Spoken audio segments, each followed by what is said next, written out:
Olá, boa noite. Começa agora o Jornal da Justiça desta segunda-feira, 12 de julho. A aposentadoria do decano do Supremo Tribunal Federal, ministro Marco Aurélio, conhecido pelas convicções firmes e votos divergentes, um dos grandes intérpretes da Constituição Federal, conclui hoje trajetória de 31 anos na mais alta corte do país. Esse é um dos destaques desta edição. Você confere também. Presidente do STF nega pedido de diretora da Precisa Medicamentos para não comparecer à CPI da pandemia.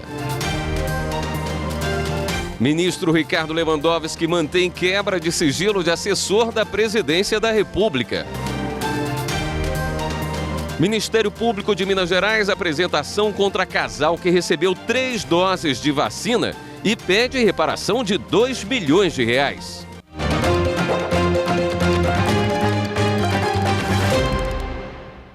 O presidente do Supremo Tribunal Federal, ministro Luiz Fux, negou o pedido da diretora técnica da Precisa Medicamentos, Emanuela Medrades, para que ela não fosse obrigada a comparecer à CPI da pandemia. A empresa farmacêutica virou alvo da comissão porque teria intermediado as negociações do Ministério da Saúde para a compra da vacina indiana Covaxin.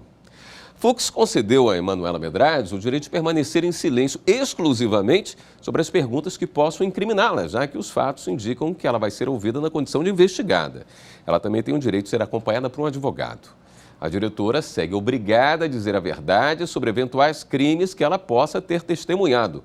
O depoimento na comissão está marcado para esta terça-feira. E o ministro Ricardo Lewandowski manteve a quebra de sigilos telefônico e telemático de José Matheus Salles Gomes, assessor especial do presidente Jair Bolsonaro. A única ressalva do ministro foi quanto ao levantamento de dados de geolocalização, já que o tema ainda deve ser discutido pelo plenário do Supremo. No mandado de segurança, a AGU pediu a anulação da quebra dos sigilos telefônico e telemático de José Matheus Salles Gomes, já que a decisão da CPI da pandemia seria ilegal e arbitrária. Segundo a AGU, o assessor não participou da comissão sequer como testemunha. A CPI inverteu de forma integral a garantia dos direitos, optou pela medida das mais severas, sem nem ao menos cogitar a sua oitiva. A CPI quer apurar a suspeita de produção e divulgação de fake news relacionadas à pandemia. De acordo com o requerimento aprovado no Senado, José Matheus Salles Gomes teria participado da execução de estratégia de confronto ideológico e de radicalização dos ataques nas redes sociais contra adversários do governo. Teria também atuado na disseminação de conteúdos falsos sobre tratamento sem eficácia comprovada contra a Covid-19 e medidas contrárias ao isolamento social. Em decisão monocrática, o ministro Ricardo Lewandowski manteve a quebra dos sigilos, mas suspendeu o acesso dos senadores aos dados de geolocalização, que também havia sido aprovado pela CPI, já que esse tema ainda está em discussão no Supremo Tribunal Federal. Lewandowski afirmou que o Brasil enfrenta uma calamidade pública sem precedentes, com a lamentável marca de 532 mil mortes por Covid-19. E que, diante disso, mostram-se legítimas as medidas de investigação tomadas pela CPI, que tem por fim justamente apurar eventuais falhas e responsabilidades de autoridades públicas, ou até mesmo de particulares, por ações ou omissões no enfrentamento dessa preocupante crise sanitária, aparentemente ainda longe de terminar. Lewandowski também destacou uma decisão do ministro Alexandre de Moraes de maio do ano passado, no inquérito das fake news, em que concluiu que as provas apresentadas corroboram a suspeita da existência do gabinete do ódio, oportunidade na qual o impetrante é expressamente mencionado como um de seus principais integrantes. O ministro lembrou que o inquérito foi arquivado a pedido da Procuradoria-Geral da República, mas foram determinados o compartilhamento das provas desses autos e a instauração de um inquérito específico, em virtude da presença de fortes indícios e significativas provas apontando a existência de uma verdadeira organização criminosa, de forte atuação digital e com núcleos de produção, publicação, financiamento e político absolutamente semelhante àqueles identificados com a nítida finalidade de atentar contra a democracia e o Estado de Direito. E o ministro Marco Aurélio deixa o Supremo Tribunal Federal hoje, data em que ele completa 75 anos. Marco Aurélio foi o convidado especial da última edição do podcast Supremo na Semana. Na entrevista, ele falou sobre a carreira e ainda defendeu uma reforma para a revisão da competência criminal do Supremo.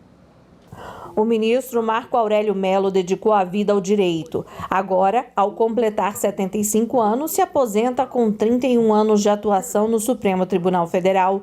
Na despedida do cargo, em entrevista exclusiva para o podcast Supremo na Semana, o ministro falou sobre a carreira e a responsabilidade de fazer valer a Constituição. A cadeira não é uma cadeira no Supremo voltada a relações públicas, voltada a conseguir o aplauso quer dos demais poderes, dos dirigentes, quer dos cidadãos em geral. E quando é preciso contrariar a vontade da maioria, o colegiado deve contrariar, porque paga-se um preço por se viver em uma democracia módico. O ministro também defendeu uma reforma processual para a redução da competência criminal da Suprema Corte.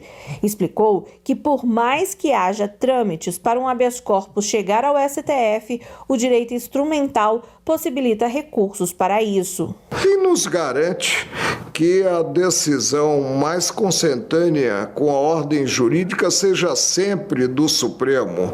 Eu, por exemplo, confio muito na pedreira da magistratura que está na primeira instância, no juiz de primeira instância, mesmo porque ele ouve as testemunhas, ele tem contato com os elementos probatórios que são coligidos no processo. Na página do 5º episódio do podcast Supremo na Semana, tem também uma raridade, um áudio de 1990 que nunca foi publicado, em que Marco Aurélio, em um dos primeiros julgamentos que atuou como ministro do STF, abriu voto divergente contra julgamentos de habeas corpus pela Suprema Corte. O acesso é feito pelas principais plataformas para streaming de áudio e também pelo site do STF. O ministro Marco Aurélio tomou posse no Supremo Tribunal Federal em 1990. Nesses 31 anos, ele participou de diversas votações importantes, foi presidente da Corte e assumiu a presidência da República interinamente por 5 vezes.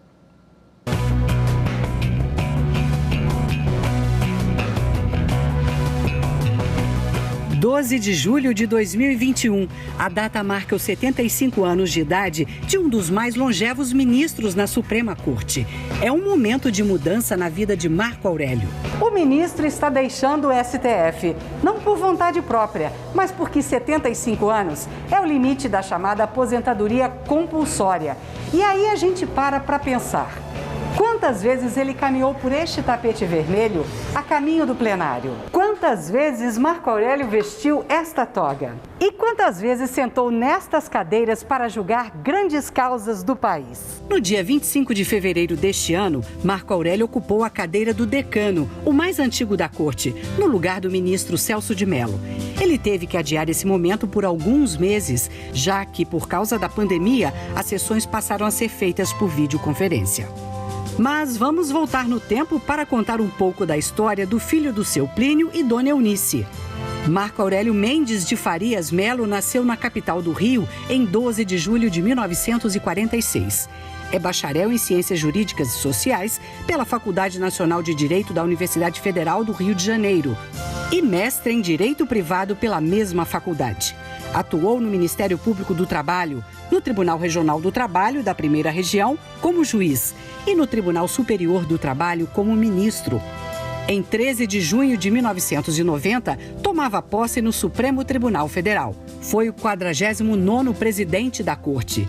Desde que entrou para o STF, teve várias passagens pelo Tribunal Superior Eleitoral. Como presidente do TSE, na implantação da urna eletrônica, foi um marechal de campo, como gosta de dizer daquela época em que muita gente não acreditava na novidade.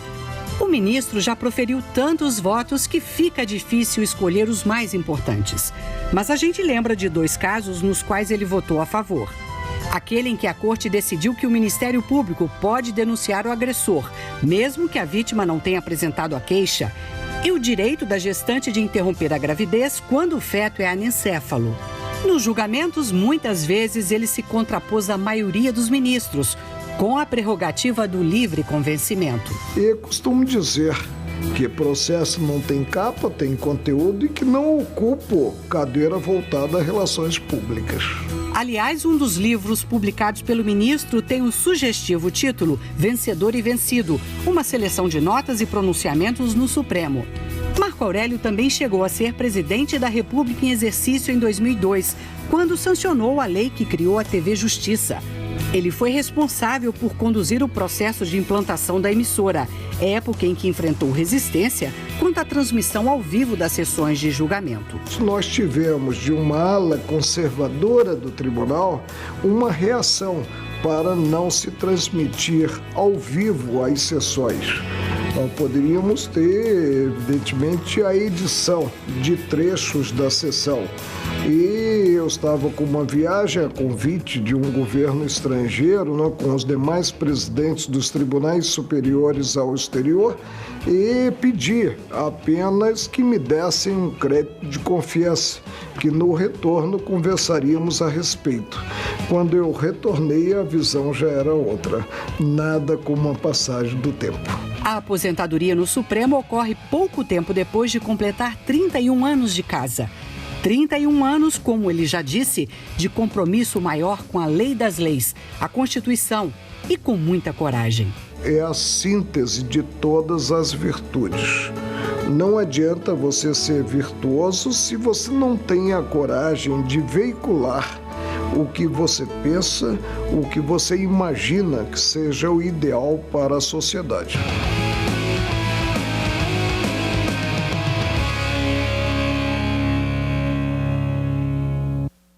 Parabéns ao ministro pela história e pelo aniversário, né? E no próximo bloco, o presidente do STF prorroga prazo para que o governo federal repasse 3,5 bilhões de reais para garantir internet a professores e alunos da rede pública. Depois do intervalo.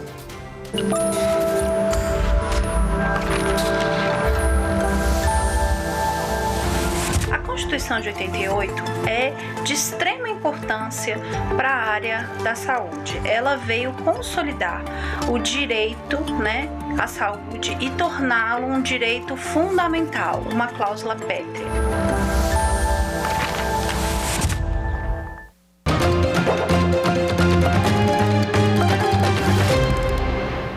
O presidente do STF, ministro Luiz Fux, ampliou o prazo para que o governo federal repasse 3,5 bilhões de reais aos estados e ao Distrito Federal. O dinheiro é para garantir o acesso à internet de alunos e professores da educação básica pública.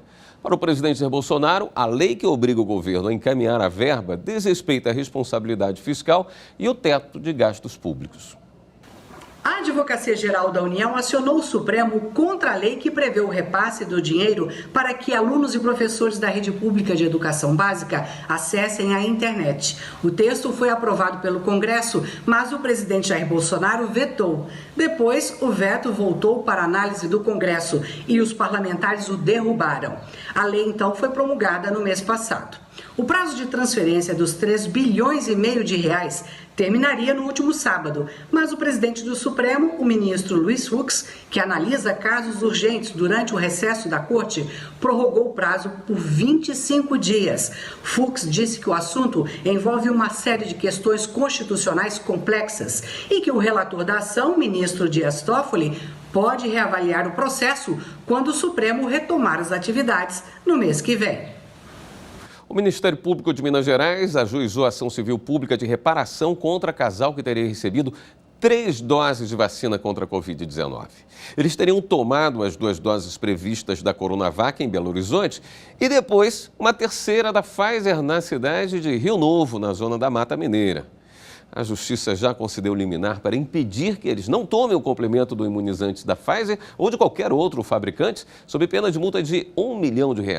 O Ministério Público pede também que o casal pague um total de R$2 milhões por dano moral, social e coletivo. O Tribunal Superior do Trabalho restabeleceu condenação e a empresa Yazaki do Brasil vai ter que indenizar o executivo por desistência da contratação. Em ação trabalhista, o executivo, que é de Curitiba, no Paraná, alegou que lhe foi oferecida uma vaga de diretor de recursos humanos na Yazaki do Brasil, em São Paulo. A empresa, segundo o profissional, pagou as passagens aéreas para que ele fosse a uma entrevista. E após essa etapa, a proposta de emprego foi formalizada. Por isso, o executivo se desligou do emprego anterior, mas 3 dias depois foi informado sobre a desistência da contratação. Inconformado, o profissional pediu na Justiça indenização por dano moral e material, o que foi aceito em primeiro grau. A empresa recorreu ao Tribunal Regional do Trabalho da 9ª Região, no Paraná. A IASAC negou que tivesse formalizado a contratação e sustentou que o candidato não havia aceitado as condições salariais do cargo.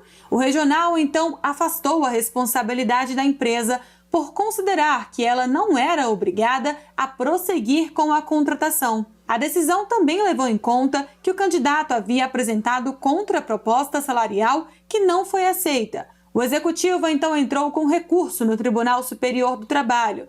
A relatora na segunda turma do TST, ministra Adelaide Miranda Arantes, explicou que o profissional havia mencionado por e-mail endereçado à empresa de forma expressa a certeza da contratação.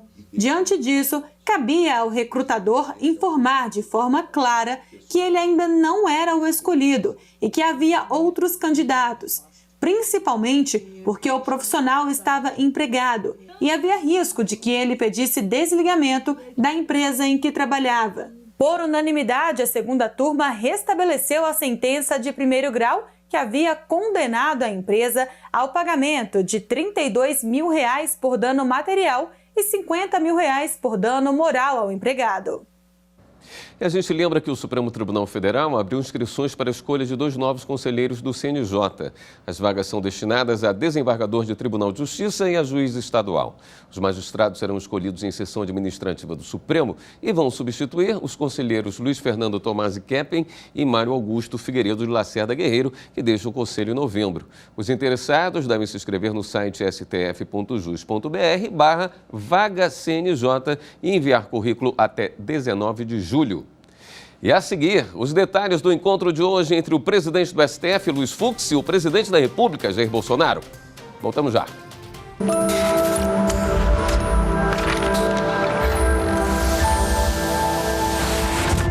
Uma das principais características da nossa Constituição de 88 é a cristalização de direitos e deveres esculpida no artigo 5º. Temos uma escolha constitucional de reforçar os direitos fundamentais. Não é à toa que o nosso rol do artigo 5º é tão extenso. Deixamos de lado um passado ditatorial e firmamos a vocação dessa Constituição cidadã.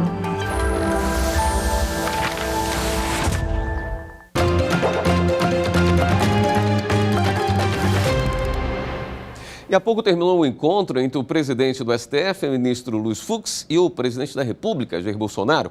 Eles se reuniram na tarde de hoje aqui no Supremo. Nós vamos ao vivo com a repórter Marta Ferreira, que tem os detalhes. Oi, Marta. Boa noite. Boa noite, William. Boa noite a todos. O convite para o encontro partiu do presidente e ministro Luiz Fux. Durante a reunião, ele ressaltou a importância à Constituição e falou que vai articular um encontro entre os presidentes dos 3 poderes para tratar dessa relação. O encontro ainda não tem data definida. Vamos ouvir o que falou o presidente, ministro Luiz Fux. Convidei o presidente da República para uma conversa diante dos últimos acontecimentos, onde nós debatemos quão importante para a democracia brasileira é o respeito às instituições e os limites impostos pela Constituição Federal. O presidente entendeu, se utilizou até de um momento evangélico, ele gosta de orar diuturnamente sobre o perdão, e ao final nós combinamos uma reunião entre os 3 poderes para nós fixarmos balizas sólidas para a democracia brasileira, tendo em vista a estabilidade do nosso regime político. Foi isso que nós fizemos. Isso é que compete às minhas atribuições. Chamar o presidente e dialogar com ele.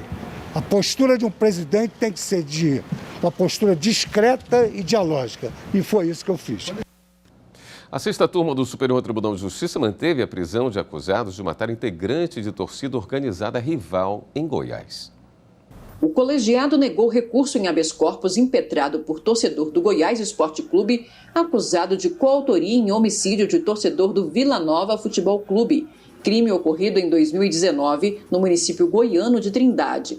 Segundo a decisão unânime da sexta turma, os antecedentes criminais do acusado e a gravidade das circunstâncias do crime legitimam a prisão preventiva decretada pelo juízo de primeiro grau. Segundo a denúncia, o torcedor, com 2 outras pessoas integrantes da torcida organizada Força Jovem, disparou do interior de um automóvel contra a vítima enquanto ela tentava fugir em uma bicicleta. O integrante da torcida organizada rival, o Esquadrão Vilanovense, foi atingido por 3 disparos e morreu em decorrência das lesões. O Ministério Público do Estado apontou que o crime foi praticado por motivo fútil, motivado por sentimento de ódio pelo fato de a vítima torcer para time adversário.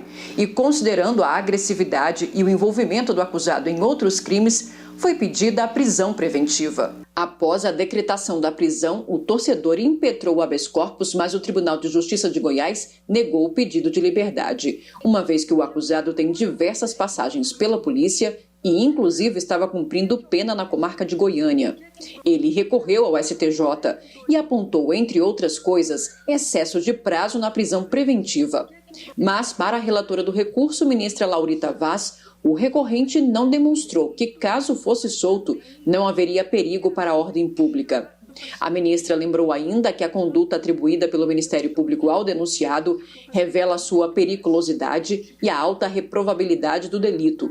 A magistrada ressaltou também que a jurisprudência do STJ considera que a prática anterior de delitos como motivo válido para a adoção da medida processual mais rígida. E a partir de hoje vamos destacar decisões do plenário do Supremo Tribunal Federal no primeiro semestre deste ano. A nossa consultora jurídica Karina Zucolotto fala sobre o julgamento do chamado direito ao esquecimento. Olá, boa noite. Em fevereiro de 2021 foi concluído no plenário do Supremo Tribunal Federal o julgamento do recurso extraordinário com repercussão geral reconhecida em que se discutia a existência ou não no ordenamento jurídico brasileiro do chamado direito ao esquecimento.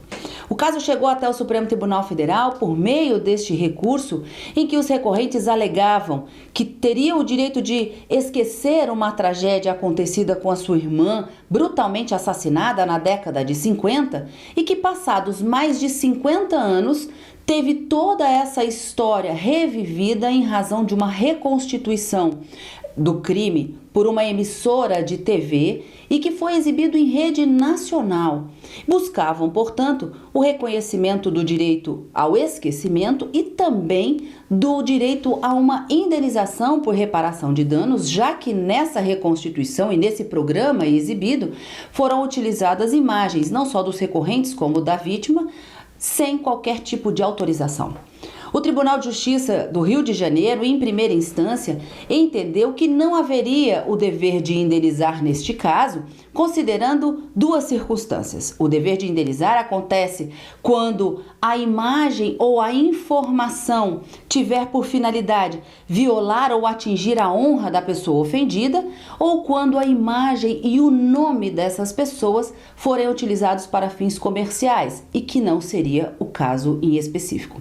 Os ministros do Supremo Tribunal Federal, por maioria de votos, entenderam, assim como o relator, ministro Dias Toffoli, que o direito ao esquecimento é incompatível com a Constituição e que eventuais abusos ou excessos no direito de informação devem ser considerados e analisados caso a caso. E, com isso, afastaram o reconhecimento do direito ao esquecimento e também o dever de indenizar. Ficou vencido nesse caso o ministro Edson Fachin, que entendia que a partir da interpretação dada à Constituição seria possível o reconhecimento do direito ao esquecimento. Não participou do julgamento o ministro Luiz Roberto Barroso, que se declarou suspeito. Amanhã, no Jornal da Justiça, segunda edição, a gente vai falar um pouquinho sobre o julgamento que envolveu o direito de antena, a legislação correlata e também a tributação de softwares no Brasil. Não perca! E esta edição do Jornal da Justiça fica por aqui. Uma boa noite para você. Até amanhã.